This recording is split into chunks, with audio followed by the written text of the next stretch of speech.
എറണാകുളത്ത് ഹരിതകർമ്മ സേനാംഗത്തിന് ക്രൂരമർദ്ദനം. മാലിന്യം ശേഖരിച്ചതിന്റെ പണം ചോദിച്ച വടതല സ്വദേശി സിജോ ചന്ദ്രനാണ് മർദ്ദനമേറ്റത്. ആക്രമണം നടത്തിയത് കൊല്ലം സ്വദേശി ഷാജഹാനാണ്. സംഭവത്തിൽ എറണാകുളം നോർത്ത് പോലീസ് സ്റ്റേഷനിൽ പരാതി നൽകിയിട്ടും നടപടിയെടുത്തില്ല.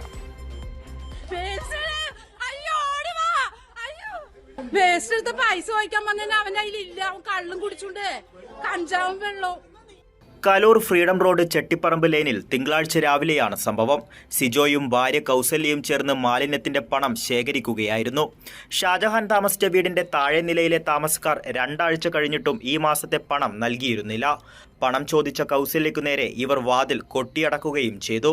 എന്നാൽ അല്പസമയത്തിനു ശേഷം ഈ വീട്ടുകാർ 200 രൂപ നൽകുകയും സിജോയും കൗസല്യയും വീട്ടിൽ നിന്നും മടങ്ങുകയുമായിരുന്നു. ഈ സമയം മുകളിലത്തെ നിലയിൽ നിന്നും ഷാജഹാൻ ആക്രോശിച്ച് ഇരുവർക്കും നേരെ പാഞ്ഞെടുത്തു. ഇങ്ങനെയുള്ള വർത്തമാനം ഇവിടെ പറ്റില്ലെന്ന് പറഞ്ഞ് ആക്രമിക്കുകയായിരുന്നു. നാട്ടുകാർ ഇടപെട്ട് ഷാജഹാനെ പിടിച്ചുമാറ്റി. ആക്രമണത്തിൽ പരിക്കേറ്റ സിജോയെ സ്വകാര്യ ആശുപത്രിയിൽ പ്രവേശിപ്പിച്ചു. ഒരാഴ്ചത്തേക്ക് വിശ്രമം വേണമെന്നാണ് ഡോക്ടർമാരുടെ നിർദ്ദേശം. സംഭവത്തിൽ ഷാജഹാനെതിരെ എറണാകുളം നോർത്ത് പോലീസിൽ പരാതി നൽകിയെങ്കിലും കേസെടുത്തിട്ടില്ല എന്ന ആരോപണവും ഉയരുന്നു. കൈരളി ന്യൂസ്, കൊച്ചി.